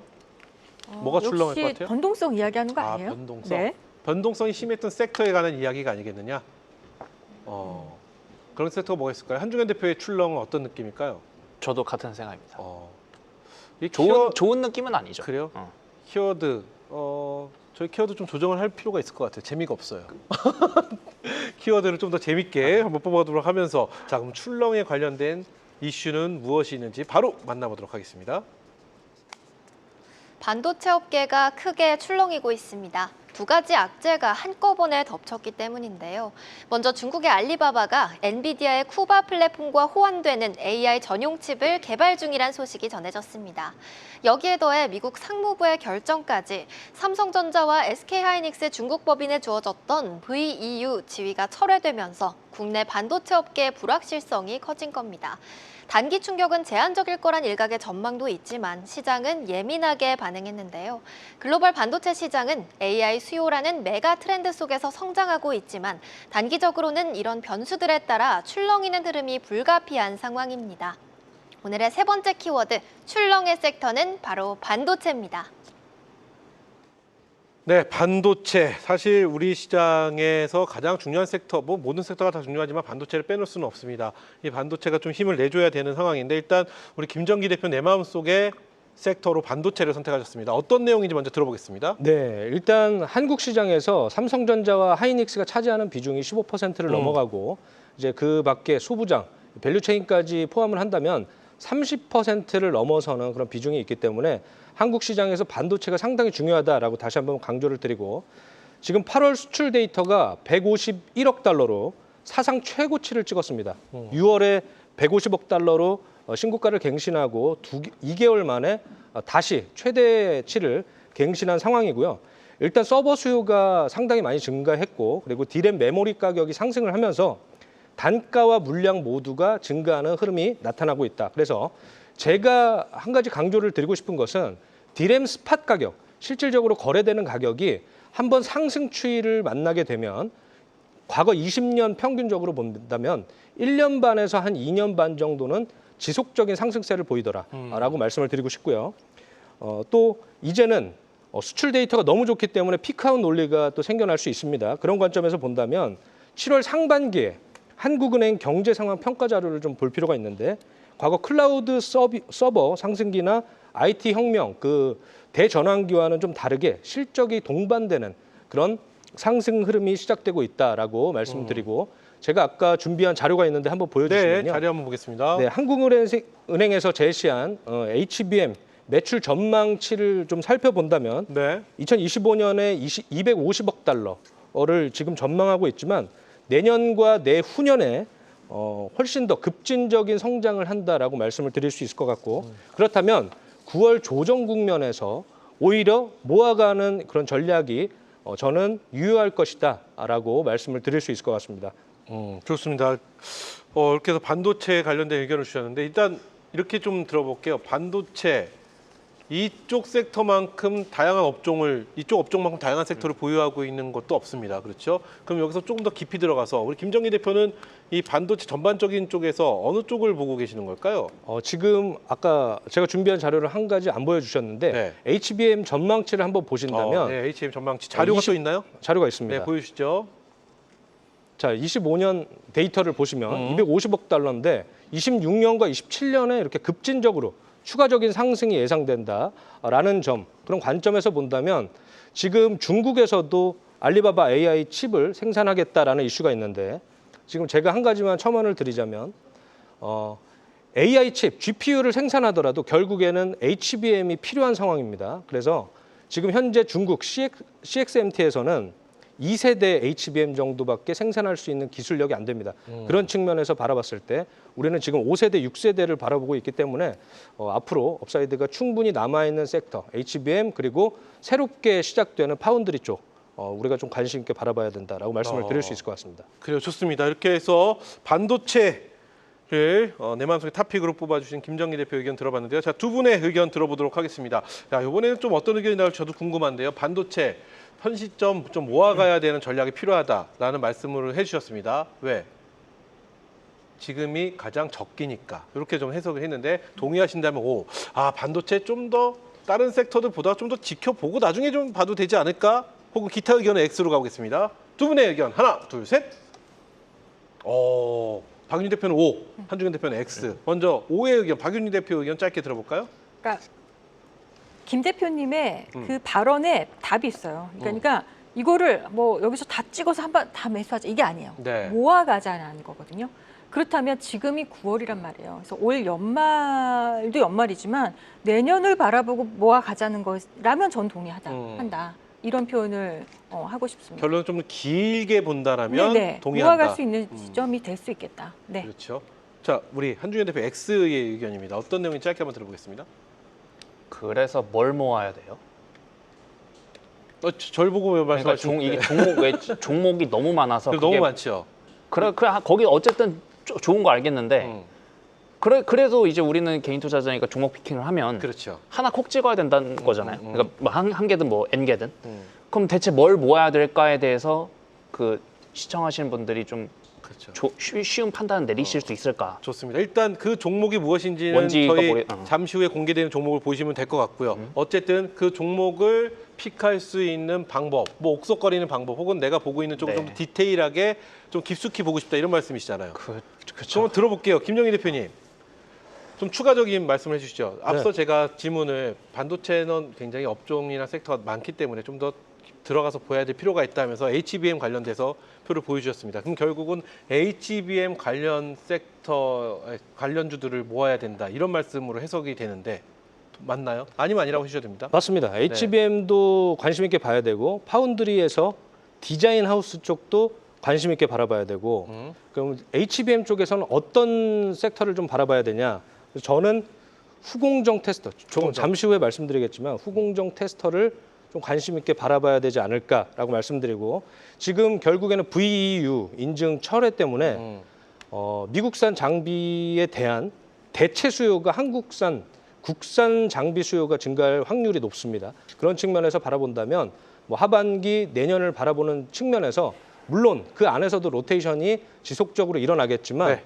저는 그렇게 관심 있게 좀 좋습니다. 바라볼 수 있다라고 말씀드립니다. 반도체 후공정 쪽을 봐야 되고 잠시 후에 공개되는 종목도 후공정 종목인가요? 맞습니다. 잠시 후에 저희가 그럼 종목 살펴보도록 하겠습니다. 자, 이렇게 해서 세 분이 바라보는 시장에서 꼭 알아야 할, 지켜봐야 할 이슈를 만나봤는데요. 자, 그럼 계속해서 수익으로 가는 비장의 한 수, 묘수를 보여줄 탑픽 종목들 만나보는 시간 이어가도록 하겠습니다. 자, 세 분이 또 종목들을 준비해 주셨는데 먼저 박윤희 대표님. 종목 선별 기준이 궁금해요. 어떤 기준에 놓고 오늘의 종목을 선택하셨을까요? 굉장히 이거 심한데 일단 모든 펀더멘털이 받쳐주면서 네. 실적이 받쳐주면서 그다음에 이제 수급 그다음에 약간의 그 여러분들 그 끼라고 그래야 되나요? 예, 내 이런 감각. 아니 이 주식이 가지고 있는 기본적인 그래요. 이런 것까지도 고려했습니다. 좋습니다. 그럼 결국은 이슈와 수급 네. 그리고 이가 품고 있는 어떤 뭐 끼, 결국 매력, 탄력성, 매력적인 매력, 부분 이런 부분을 놓고 선별 기준을 삼으셨다 말씀을 해주셨고 한중현 대표는 기준이 궁금합니다. 이슈. 이슈. 네. 그냥 딱 하나 이슈. 네. 뉴스. 네. 좋습니다. 자, 우리 김정기 대표는요. 저는 기대감 그리고 이슈, 미래 이익에 대한 기대감.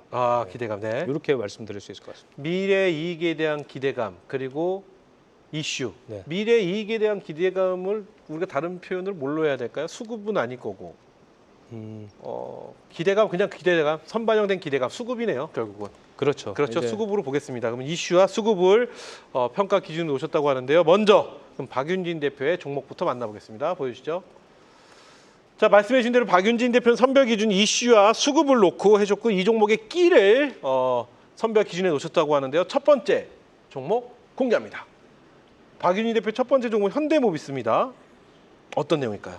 현대모비스 하면 참 세상 재미없는 종목이다. 무겁다. 네. 네. 그리고 아까 한주영 대표님이 설명하신 삼성전기처럼 네. 굉장히 재미없는 주식인데 이 주식에 이제부터 좀 재밌어질 어떤 스토리가 전개가 될 것 같아서 재미가 붙나요? 네. 그래서 여러분들에게 참 저도 참 매매하지 않는 손이 안 종목들 나가는 나가는 종목인데. 종목 네. 중에 하나인데 제가 오늘 이 현대모비스를 가지고 온 이유는요. 자, 현대모비스는 일단 어떤 회사입니까? 현대그룹의 전동화 부품 회사이죠. 그러니까 전기차의 심장인 구동 모터, 인버터, 배터리 관리 시스템 만들고 있고요. 자율주행 ADAS 또 기술도 보유하고 있습니다. 그 모듈화 사업을 또 하고 있다 보니까 제동, 서스펜션 하나로 묶어서 차체에 쏙 들어가게 만드는 어떤 자동차 조립의 효율을 확 올려주는 그런 구조에 특화된 회사인데 그리고 이제 애프터 서비스, 전 세계에 있는 현대 기아차에 이제 수천만 대 들어간 부품을 지속적으로 이제 공급해주고 AS해주는 회사인데요. 자, 이제 이렇게 그냥 회사 하나만 놓고 보면 그냥 하나의 부품 회사 또는 요즘에 로봇과 관련된 회사 또는 로봇의 또 액추에이터를 또 공급할 수 있는 회사라고 볼 수 있지만 지금 우리 시장에 굉장히 센 상법 개정이 우리 밀어닥쳤습니다. 얼마 전에 국회 통과했는데요. 이제는 여러분들 집중 투표제까지도 이제 되는 이런 시점이 오다 보니까 지금 우리나라 10대 그룹 중에서 유일하게 10대 대기업 중에서 유일하게 지금 지주사 체제를 갖추지 못한 회사가 바로 현대자동차그룹입니다. 그러니까 현대자동차그룹은 이 지금 집중 투표제를 비롯해가지고 굉장히 노란 봉투법 상법 개정이 이제 시행이 되면은 얼른 지주사 형태를 갖추지 못한다면 지금 굉장히 여러 가지로 좀 곤란한 상황에 놓이게 됩니다. 그래서 이제 지주사 형태로 갖추게 된다면 당연히 현대차 그룹 안에서는 현대모비스가 지주사가 될 거거든요. 그러면 그 지주사를 가지고 이제 풀어내야 되는데 순환 출자 고리를 풀어내야 되는데 자, 그러면 지금 누가 지금 수장이죠. 정의선 회장이 수장인데 네. 이분이 지금 현대모비스에 지금 지분이 0.3밖에 안 갖고 있어요. 그리고 이제 아버지는 정몽구 회장님이 한 7.8 정도 그 두 분이 합쳐도 8%밖에 안 되는 지금 지분 구조란 말이에요. 그러면 현대모비스를 이제 계속 지분을 늘려야 되는데 이제 시간이 많지 않게 됐어요. 상법 개정이 굉장히 빨리 촉구됐기 때문에 더 만약에 시간이 늦어지면 어떤 상황이냐 비용이 더 막대한 비용이 초래될 거거든요. 그래서 거기에 대한 자세한 설명은요. 박윤진의 센 주식이라는 이제 제 유튜브 채널이 있거든요. 네. 거기에서 이번 주에 제가 해놓은 내용을 보시면 자세하게 설명이 돼 있는데요. 이것을 어떻게 지분을 풀어낼 것인가. 그럼 어쨌든 핵심은 꽃놀이패는 여기서 이루어질 수밖에 없겠다. 그래요. 현대모비스, 현대글로비스, 현대오토에버 이 세 가지 회사인데 그것을 어떻게 풀어낼 것인가. 정의선 회장은 어쨌든 지금 빨리 현대모비스를 비중을 늘려야 되는 거예요. 그 비중에 대한 이야기 여러분들 그 박윤진의 센 주식을 가서 보시면 정확하게 더 1시간 분량이기 때문에 여러분들 보시면 될 것 같고 많은 정보 얻으셨으면 좋겠고 그래서 저는 현대모비스 사실은 정말 평소에 저라면 매수할 것 같지 않은 추천할 것 같지 않은 회사인데 여기 한번 이 화면에 한번 잡아주셨으면 좋겠습니다. 네, 하면. 최근에 다른 것보다요 개인 투자자들이요 지금 며칠째 지금 대거 매도 중인지 모르겠어요. 개인들은 계속 매도 중이에요. 근데 외국인들은 지금요 계속 쌍끌이 매수를 하고 있는 거죠. 자 이것만 봐도 뭔가 그래요. 이 지분에 관련돼서 뭔가 움직임이 좀 시작된 것 같다라는 생각이 좀 제가 좀 이야기를 좀 할 수 있겠고요. 그 다음에 차트를 또 놓고 보면 신고가 같은데요? 신고가예요. 네. 신고가 가는데 제가 봤을 때는 이거 올해 사상 최고가 나올 수 있겠다. 12월까지 봤을 때 나올 수 있겠다라는 좋습니다. 생각입니다. 자, 이렇게 해서 박윤진 대표의 한수, 묘수 종목은 현대모비스였습니다. 자, 계속해서 한중현 대표의 종목 또 이어서 살펴보도록 하겠습니다. 보여주시죠. 자, 한중현 대표의 선별 기준은 간단합니다. 뉴스, 난 뉴스에 집중을 해봤다 이런 얘기인데요. 첫 번째 종목 공개합니다. 한중현 대표 첫 번째 종목 올릭스를 선택해 주셨습니다. 올릭스 어떤 내용이 있을까요? 이번 주에 제약바이오 종목 중 주인공 하나 꼽으라면 단연 올릭스를 꼽을 수 있을 것 같아요. 그래서 사실 어제랑 오늘 양일간해서 주가가 많이 올랐기 때문에 심지어 어제 주가가 상한가였거든요. 그래서 지금 가격에서 뭐 지금이라도 올라타셔야 됩니다, 사셔야 됩니다 그런 얘기까지는 아니지만 네. 그럼에도 불구하고 아까 말씀드렸죠. 메시 치료제가 좀 크게 이제 시장이 열리면 그 관련주들을 봐야 되는데 하필 그 메시 치료제를 좀 우리나라에서 잘 핸들링할 수 있는 기업이 그렇게 많지가 않습니다. 그중 한 기업이 이제 올릭스라는 기업인데요. 그 아까 이제 그 지금 자막 나오는 거는 아까 제가 말씀드렸던 내용이니까 저건 이제 더 말씀 안 드려도 될 것 네. 같고 그래서 올릭스의 포인트는 올릭스가 갖고 있는 플랫폼 기술이 이제 뭐 메시 치료제뿐만 아니라 뭐 이런 뇌 조직이나 근육 조직이나 뭐 기타 이제 대사 조직들에까지 다 이제 그게 확장이 될 수 있다. 근데 이거를 이번 주 월요일 날 콥데이에서 얘기를 했고 이거에 대해서 애널리스트들이 다들 리포트를 써준 그런 부분이었는데 여기에 대해서 이제 시장이 공감을 해주고 있다. 그렇게 좀 이해를 하시면 될 것 같습니다. 그래서 올릭스의 특히나 siRNA라는 그 기술 자체가 좀 이게 시장에서 과연 얼마의 가치로 인정을 받을까? 그것도 저도 좀 궁금하기도 하고 어쨌든 좀 기대가 많이 되는 그런 종목 중 하나입니다. 네, 좋습니다. 이렇게 해서 우리 한중현 대표의 내 마음속의 섹터, 내 마음속의 종목 올릭스 저희가 만나봤습니다. 자, 이어서 김정기 대표는 어떤 종목으로 선택을 하셨을지 보여주시죠. 자, 김정기 대표는 이슈와 수급을 선별 기준으로 삼으셨는데요. 김정희 대표의 첫 번째 종목 공개합니다. 테크잉을 첫 번째 종목으로 선택해 주셨습니다. 어떤 내용일까요? 자, 일단은 테크잉은 후공정 테스트 핸들러입니다. 그래서 글로벌 시장 점유율 1위를 차지하고 있는 기업이고요. 메모리를 대량으로 생산을 하다 보면은 반도체 칩을 자동으로 이렇게 정렬 검사하는 장치고 신제품이 있습니다. 큐브 프로브라고 하는 그 장비가 후공정 테스터 장비가 HBM 밸류 체인에 들어가면서 기대감 반영이 지금 일어나고 있는 그런 흐름이고 최근 바닥권에서 주가가 급등하는 그런 흐름이 나타나고 있습니다. 그래서 HBM 같은 경우에는 일반 메모리보다 불량률이 높습니다. 그래서 전수 검사를 해야 되는데 그때 핵심적인 역할을 하게 될 것이 바로 큐브 프로버입니다. 지금 현재 삼성전자에 납품을 하고 있고요. SK 하이닉스와 마이크론에도 퀄리피케이션을 진행을 하고 있습니다. 그런 측면에서 본다면 당연히 HBM에서 후공정 테스터가 지금 강하게 주가 측면에서도 그렇고 가장 부각받을 것이다라고 말씀드리고 VEU가 또 인증이 철회된다면 당연히 국산 장비 수요의 확대로 이어질 것인데 거기서 또 이런 틈새 시장에 강세를 나타낼 수 있는 종목이 바로 테크윙이다라고 말씀을 드릴 수 있을 것 같습니다. 지금 중국은 아까 말씀드린 대로 CXMT에서 HBM2 정도, 2세대 정도 기술력밖에 확보를 하지 못했기 때문에 어떤 측면에서 미국이건 지금 중국이건 HBM이 필요한 상황이다라고 말씀을 드릴 수 있을 것 같습니다. 그런 측면에서 본다면 테스트 후공정 테스터가 가장 큰 수혜를 받지 않을까라고 저는 생각이 듭니다. 네, 좋습니다. 자, 이렇게 해서 김정기 대표의 종목 테크인까지 살펴봤습니다. 자, 계속해서 박윤진 대표 이제 두 번째 종목 살펴볼 텐데요. 박윤진 대표의 한수 종목 한수 어떤 종목일지 두 번째 종목 공개합니다. 박윤진 대표의 두 번째 종목은 다나를 선택해 주셨습니다. 다나는 어떤 내용인지 지금 바로 만나보겠습니다. 지금 스테이블 코인이 월 한 두 달 전에 굉장히 시장에서 바람이 불었죠. 네. 그러니까 미국에서 스테이블 코인에 대해 달러에 대해서 도입을 하겠다는 게 굉장히 강력한 지금 이 지니어스법이 나왔지 않습니까? 근데 우리나라도 지금 스테이블 코인 관련해서 이거 법정화를 제도화하겠다 이제 뭐 이렇게 얘기는 나오지만 아직까지 완벽하게 뭔가 결론 낸 건 아닙니다. 그럼에도 불구하고 제가 이제 최근에 자료를 찾아보면 서클이라는 미국 회사에서 이번에 부회장이라는 분이 왔다 갔는데 역시 이와 관련해서 다날의 업체를 만났던 것도 아마 지금 정확한 내용들이 밝혀지지 않았지만 조만간 한번 나오지 않을까라는 생각을 하고요.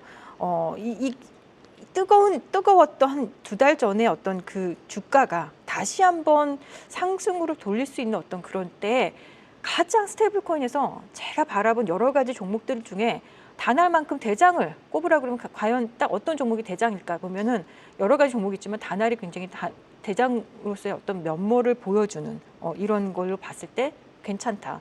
그리고 이제 최근에 여기 차트를 한번 놓고 이렇게 보여주시면요. 이제 이틀 전에 한번 상당히 그동안에 고점 맞고 떨어진 주가가 여기서 고점 맞고 떨어진 주가가 이틀 전에 거래량이 굉장히 많이 실렸어요. 거래량이 많이 실리면서 지금 누워 있거든요. 이틀 쉬었는데 에너지를 모으고 있는 그런 지점이고 볼린저 밴드를 좀 벗어날 것 같은 이런 분위기에 그렇다면은 잘하면 뭐 조만간 한번 이 고점을 한번 보러 가는 어떤 이런 형태의 모멘텀이 나오지 않을까. 이렇게 해서 오늘 다날이라는 종목 여러분들에게 소개했습니다. 그리고 신용잔고도 보니까 4%면 이 회사가 가지고 있는 어떤 모멘텀이나 또 보통 이제 코스닥 회사들이 좀 신용이 높은 것에 비하면 그래도 무난하다는 생각에 한번 보셨으면 좋겠다 생각이 듭니다.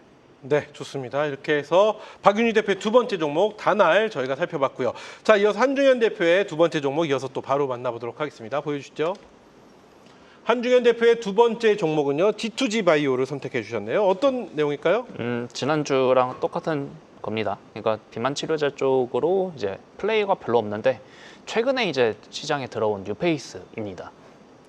그래서 G2G 바이오가 그럼 어떤 아이템을 갖고 있냐? 이제 우리가 흔히 이제 비만 치료제 하면 흔히들 알고 계시는 이제 그 펩트론이나 인벤티지랩이 그 약효를 좀 길게 늘려주는 그 기술을 갖고 있잖아요.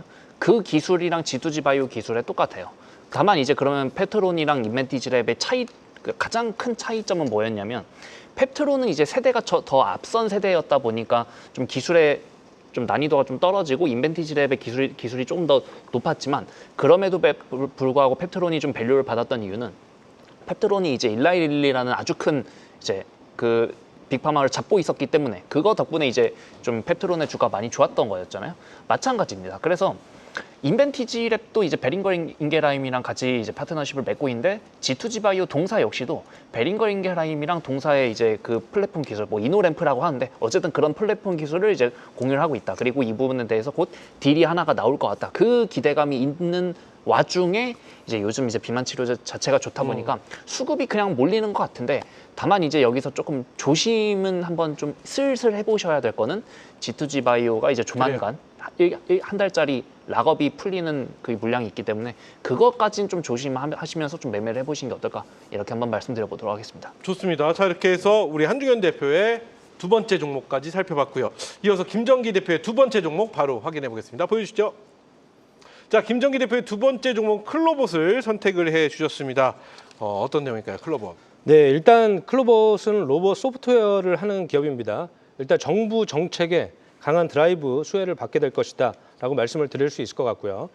한국 정부 경제 성장 전략에 5년 내 휴머노이드 3대 강국 도약 그리고 피지컬 AI 분야에서 내년 예산이 5천억이고 5년간 한 6조 원 정도 투입될 전망입니다. 그러면 클로봇을 포함한 K 휴머노이드 연합에 참여한 기업들이 좀 수혜를 받지 않을까.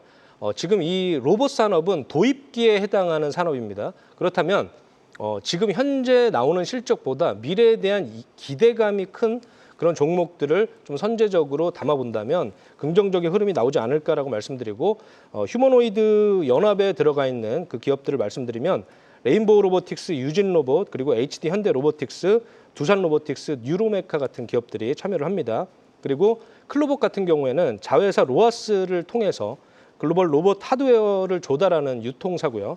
그리고 지금 현재 SK 로보틱스의 가정용 로봇 나무엑스의 클로봇의 관제 솔루션이 들어가면서 B2C 시장도 진출을 했고 또 카멜레온 플랫폼과 크롬스 플랫폼을 가지고 있는데 카멜레온이 고정밀 지도 기반 자율주행 구형 소프트웨어를 하는 그런 플랫폼이고 크롬스는 무인 운반차나 자율주행 로봇 AMR이나 AGV를 통제하는 소프트웨어이기 때문에 그런 측면에서 당연히 클로봇이 수혜를 받게 될 것이다라고 말씀을 드리고 지금 얼마 전에 중국에서 휴머노이드 체육대회도 했었고 지금 글로벌리 아주 강한 테마가 형성되어 있기 때문에 하반기로 갈수록 로봇 그리고 휴머노이드의 직접적인 기술력을 가지고 있는 기업들이 수혜를 받게 될 것이다라고 저는 생각을 합니다. 네, 좋습니다. 이렇게 해서 김정기 대표의 두 번째 종목은 클로봇을 선택해 주셨습니다. 자, 여기까지 수익이 가는 비장의 한 수 묘수를 모두 보여줄 탑픽 종목들 살펴봤는데요. 여러분들이 있기 전에 이 종목들 정리 또 빠르게 도와드리도록 하겠습니다. 수익으로 가는 비장의 한 수, 수비수, 세 파트너의 탑픽 종목 다시 한번 정리해 보겠습니다. 먼저 박윤진 파트너의 탑픽 종목 현대모비스 자리했는데요. 매수가는 32만 2천 원, 손절가 40만 원, 목표가 40만 원, 손절가는 32만 원으로 제시해 주셨습니다. 이어서 두 번째 종목은 다날입니다. 매수가는 8,660원이고요. 목표가는 만원, 손절가는 8,400원입니다. 이어서 한중현 파트너의 탑픽 종목 확인해 보겠습니다. 올릭스 자리했는데요. 매수가는 시초가고요. 목표가는 10만 원, 손절가는 6만 원입니다. 이어서 두 번째 종목 G2G 바이오였습니다. 매수가 시초가고요. 목표가는 20만 원, 손절가는 12만 원입니다. 마지막은 김정기 파트너의 탑픽 종목입니다. 테크윙 자리했는데요. 매수가는 3만 5천 원, 목표가는 4만 1천 원이고요. 손절가는 3만 3천 원입니다. 이어서 클로봇입니다. 매수가는 1만 9천 원, 손절가 2만 4천 원이고 목표가는 2만 4천 원이고요. 손절가는 1만 8천 원입니다. 이렇게 세 분의 탑픽 종목 확인해 봤습니다.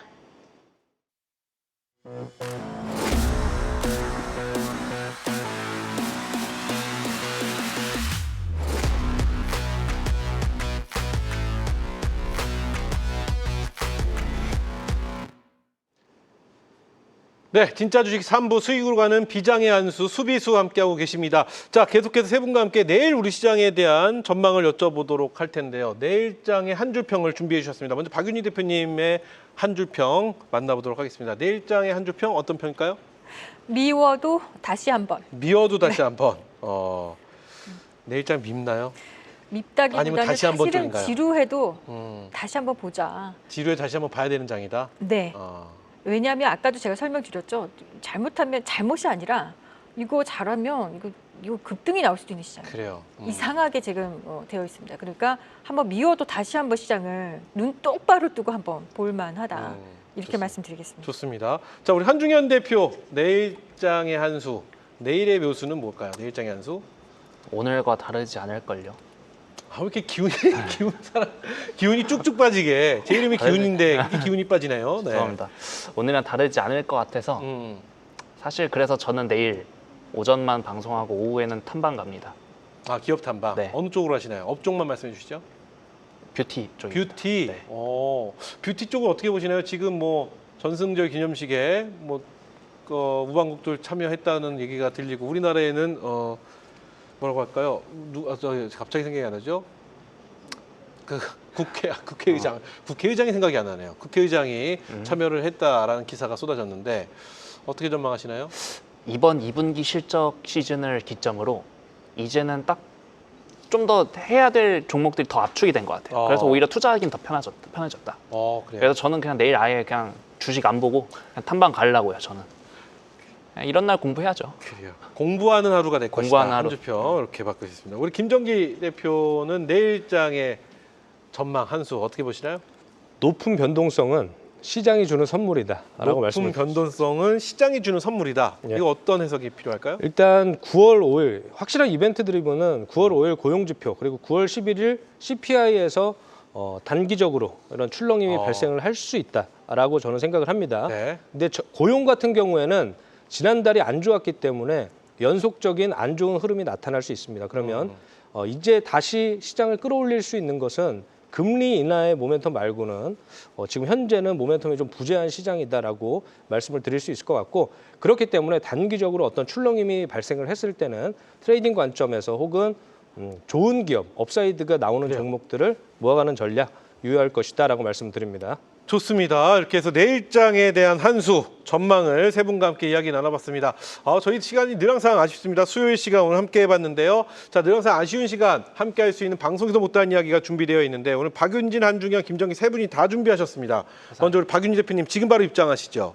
오늘 어떤 이야기 해주실지 기대가 큽니다. 박윤진 대표님 야간에 잘 안 하시는데 아까 그 미워도 다시 한 번이라는 표현을 다시 네. 한번 갖고 온다면 금리 인하 기조가 혹시 여러분들 시장이 좀 나와주고 미국 시장에서 게다가 만약에 역의 환율 오늘 지금 역의 환율 내리고 있는데 환율이 내린다 그러면요 상승장을 염두에 둬야 될 수도 있기 때문에 여기에 대한 전략 또는 만약에 시장이 좀 분위기가 심상치 않다 안 좋은 쪽이다 거기에 대해서도 전략 두 가지가 다 필요할 거 아닙니까? 그래서 여러분들 거기에 대한 전략을 대비해 드리도록 하겠습니다. 그래요, 좋습니다. 시장에 대한 전략을 대비할 수 있는 시간 준비해 주셨다고 하고요. 우리 한중현 대표는 지금 바로 입장이죠? 네. 어떤 이야기 해주실까요? 지난주에 딱 하나 찍어드렸고 잘 됐습니다. 그리고 오늘도 그제 딱 하나만 찍어드릴 텐데 내일 탐방 가는 종목 말씀 좀 드려보겠습니다. 내일 탐방 화장품, 네. 화장품 쪽으로 말씀 주셨고 김정긴 대표는 잠시 후에 비하인드 시간에 또 소개 부탁드리겠습니다.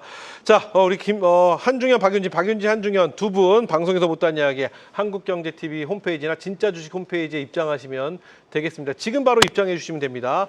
로그인이나 회원가입 없이 가입이 무료로 입장이 가능하니까 가셔서 알찬 정보, 좋은 내용들 꼭 공유해 보시기 바라겠고요. 다시 한번 말씀드리지만 박윤진 대표는 야간에 무료 방송을 잘 안 하십니다. 이 기회가 흔치 않다 이렇게 말씀드리고 또 우리가 한중현 대표의 딱 한 종목 빠르게 보시고 박윤진 대표한테 넘어오시면 아주 좋은 전략입니다. 될 것 같다 이런 말씀으로 마무리 짓도록 하겠습니다. 자, 세 분 오늘 도움 말씀 감사드리겠고요. 다음 주에 또 다시 인사드리도록 하겠습니다. 오늘 도움 말씀 감사합니다. 감사합니다. 네, 계속해서 시장에 숨어있는 이야기를 만나보는 시간 비하인드가 준비되어 있습니다. 오늘의 비하인드는 아마 여러분들이 보시면 깜짝 놀랄 만한 이야기라고 하는데요. 정말 놀라실지 그렇지 않을지 지금 비하인드 확인해 주시기 바랍니다.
알아두면 돈이 되는 이야기. 비하인드 머니. 네, 오늘의 주제 어떤 건가요? 오늘은 네. 아주 뜨거운 섹터입니다. AI와 관련해서 우리나라에서 가장 핫한 두 기업 카카오와 네이버에 대해서 얘기를 해보도록 하겠습니다. AI가 빠르게 발전을 하고 있지만 아직 많은 기업들이 기술 수준에 비해서 실질적인 수익은 불확실한 경우가 많습니다. 그래서 나온 말이 AI 거품론이 종종 대두되곤 하는데요. 이런 시점에서 중요한 거는 AI 기술을 실제 서비스에 얼마나 잘 녹여내느냐겠죠. 네, 맞습니다. 그 중심에 있는 국내 두 기업이 네이버와 카카오가 되겠고요. 오늘은 두 기업의 전략을 보면서 AI 시대에 누가 더 빠르게 성장할 수 있을지 짐작을 해보도록 하겠습니다. 네, 그럼 먼저 두 기업의 서비스 측면부터 한번 비교를 해보도록 하겠습니다. 네. 네이버는 구글이나 아마존처럼 이 검색을 통한 광고와 커머스 중심 전략을 강화하고 있습니다. 최근에는 검색창에 AI 추천 키워드와 또 쇼폼 콘텐츠를 배치했는데요. 그래서 이용자 체류 시간을 늘리려는 전략을 사용하고 있습니다. 네, 맞습니다. 요즘 네이버 검색을 하다 보면 AI가 내용을 요약해서 보여주는데 그게 바로 AI 브리핑입니다. 현재는 전체 검색의 8% 정도 사용 중에 있는데 이걸 연말까지 20%로 도입할 계획이라고 하네요. 네. 그리고 반면에 카카오는요, 올 9월에 카카오톡을 채팅 앱에서 SNS 피드형 플랫폼으로 전환하려는 그런 개편을 앞두고 있습니다. 지금의 친구 목록 탭이 인스타그램처럼 바뀐다고 보시면 되는데요. 즉, 톡 안에 인스타그램을 만들려는 겁니다. 네, 카카오톡 자체를 SNS 콘텐츠 플랫폼으로 개편해서 체류 시간을 늘리려는 전략으로 보이는데 지금을 카카오톡을 메신저로 사용하시는 분들은 인스타그램처럼 바뀌다 보니까 좀 초기 반발이 예상되긴 합니다. 맞아요. 그래서 카카오는 이 자체 AI 기술인 카나나를 활용해서 향후에는 사용자 맞춤 콘텐츠를 제공하고 쇼핑까지도 자연스럽게 이어지는 그런 전략을 세우고 있습니다. 이렇게 보니까 두 기업이 AI 기술 적용 방식에서 굉장히 차이가 나는 것 같은데요. 좀 어떻게 헷갈리는데 쉽게 한번 정리를 해보도록 할까요? 네, 제가 정리를 해보겠습니다. 네이버는 온 서비스 AI 전략을 강조를 합니다. 검색, 쇼핑 등 전반의 AI를 점진적으로 적용할 계획이고요. 데이터 기반 전략으로 맞춤형 탐색 경험을 제공한다고 보시면 되겠습니다. 네, 반면에 카카오는 온디바이스 AI 전략을 사용합니다. 카카오의 AI 카나나를 기기 자체에서 구동하는 방식인데요. 네. 앞으로 카카오톡뿐 아니라 또 더 나아가서 카카오 생태계 전반에도 확대해서 적용할 계획이라고 합니다. 네, 그럼 두 기업의 향후 계획 빠르게 살펴보도록 하겠습니다. 자, 네이버는 2026년 내년까지 AI 탭을 신설할 예정입니다. 그렇기 때문에 수익성과 기술력 동시에 성장이 기대된다 말씀드릴 수 있습니다. 네, 그리고 카카오는요, 앞서 말씀드린 9월 대개편을 준비 중에 있습니다. 네. SNS형 피드 전환, 또 쇼폼 영상 탭 신설을 하고요. AI 추천을 또 강화해서 카카오톡의 두 번째 도약을 앞두고 있다, 이렇게 보시면 되겠습니다. 네, 여기까지 네이버, 카카오에 대한 정보를 살펴봤고요. 여기까지는 좀 관심 있으신 분들은 다 아실 만한 내용인데 이제 네카오 관련해서 더 자세한 비하인드를 나눠보려고 합니다. 그래서 오늘은 특별한 게스트를 모셨습니다. 와우넷 김정기 파트너입니다. 반갑습니다. 네, 반갑습니다. 오래 기다리셨습니다. 아닙니다. 네, 오늘 카카오요. 이슈가 있었죠. 오너 리스크에 1조 가까이 증발을 했어요. 그래서 하락도 하고 했는데 네이버는 카카오보다 더 하락을 했어요. 맞습니다. 그래서 저희가 열심히 기사를 찾아봤는데 안 나오더라고요. 혹시 아시는 그런 비하인드나 그런 이유가 있을까요? 일단 네. 카카오 같은 경우에는 AI 이제 메신저 플랫폼 네. 그리고 SNS에서 AI 에이전트로 이제 패러다임에 어떤 변화가 생길 것이다라는 기대감. 네. 그리고 또 한 가지는 오픈 AI와 관련해서 이제 11월에 협업을 한다라는 이슈와 함께 기대감으로 주가가 선제적으로 반영이 됐습니다. 그런데 이제 오너 리스크와 함께 이런 불확실성이 확대되면서 기대감으로 올랐던 주가가 지금 단기적으로 조정을 받고 있는 국면인데요. 잠시 차트를 보면서 한번 제가 설명을 드려봐도 될까요? 네. 네. 자, 지금 카카오 차트를 보시면 자, 잠시 보도록 하겠습니다. 네, 뭐부터 보실 건가요? 카카오부터 보도록 카카오부터, 하겠습니다. 네. 자, 지금 현재 최근에 주가 상승의 어떤 여력이 지금 2분기 실적도 잘 나왔지만 네. 지금 긍정적인 어떤 그런 기대감이 반영되면서 또 오픈 AI와 함께 AI 에이전트 서비스를 11월에 출범하겠다라는 이슈와 함께 이렇게 주가가 급등을 했었고 네. 이 AI 에이전트가 차세대 가상 비서라고 보시면 됩니다. 네. 기존에는 우리가 앱 서비스로 사용자들이 직접 예약을 하고 주문을 하고 네. 이제 모든 결제 시스템까지 사용자가 진행을 했다면 이제는 AI 에이전트를 통해서 이제 카카오가 네. 에이전트를 통해서 모든 시스템을 이제 원큐로 진행할 수 있는 그런 흐름이 나타날 것이다라고 그런 기대감이 생겼는데 갑자기 또 이렇게 주가가 조정받아야 되는 국면에서 네. 이렇게 오너리스크가 생긴 것이기 때문에 이런 측면에서 단기적으로 이제 장기적으로 카카오를 투자하시는 분들은 네. 이런 저점 국면에서 지금 직전 저점이 한 5만 5천 원 정도가 되죠. 네. 이런 국면에서는 조금 더 모아가는 이렇게 운용을 하시면 좋을 것 같고 단기적으로 트레이딩 관점으로 접근을 하셨다면 손절하고 바닥에서 다시 사는 그런 전략이 저는 유효할 것이다라고 말씀을 드릴 수 있을 것 같습니다. 네, 그럼 지금이 투자 적기다 이렇게 보시는 건가요? 지금 현재는 아니고 네. 잠시 기다리면서 이제 네. 만약에 이런 불확실성들이 시장에는 더 크게 확대 해석되는 그런 경향이 있습니다. 물론 저는 네. 이 펀더멘탈이나 앞으로 미래이익에 대한 기대감, 특히 또 2분기 실적이 예상보다 아웃퍼폼했기 때문에 네. 그런 측면에서 본다면 카카오를 지금 사도 되겠지만 네. 조금 더 기다리면서 이 직전 저점을 만약에 이탈하게 된다면 네. 이런 관점에서 분할 매수 관점으로 접근을 하시면 장기적인 측면에서는 좀 긍정적인 흐름이 나오지 않을까라고 말씀을 드릴 수 있을 것 같습니다. 네. 그러면 AI에 투자하는 개인 투자자들께 좀 조언 한 말씀 해주신다면 어떤 말씀 해주실 수 있을까요? AI는 이제 잠시 후에 네. 네이버에 대해서 설명을 드리겠지만 네. 긍정적인 흐름 그리고 긍정적인 이슈들이 많이 기대되고 있습니다. 그런 측면에서 본다면 긍정적인 하반기의 어떤 주가 측면에서도 조금 더 변화되는 흐름이 나오지 않을까 저는 이렇게 보고 있습니다. 네, 오늘 시간이 없어서 네이버 이야기를 못할 것 같은데 오늘 공개 방송 하시죠? 예. 그때 거기서 좀 풀어주실 건가요? 네, 알겠습니다. 그러면 네. 네이버 잠시 후에 네. 이어서 설명을 드리도록 하겠습니다. 그럼 어떤 주제로 오늘 공방 이어가실 건지 좀 소개해 주실까요? 일단 네. 삼성전자의 파운드리 후속주 그리고 후공정 테스터의 어떤 후속되는 그런 연속성을 가진 HBM 관련주에 대해서 제가 한번 말씀을 드리도록 하겠습니다. 네, 오늘은 네이버와 카카오의 AI 전략 그리고 산업 전반의 흐름까지 와우넷 김정기 파트너와 함께 살펴봤습니다. 네, 각자의 방식으로 미래를 준비하고 있는 두 기업 어떤 결과로 이어질지 계속 지켜보겠습니다. 네, 지금까지 알면 돈이 되는 경제 이야기 비하인드 머니였습니다. 그럼 진짜 주식 3부 수비수는 내일 다시 돌아오겠습니다. 시청해주신 여러분 고맙습니다.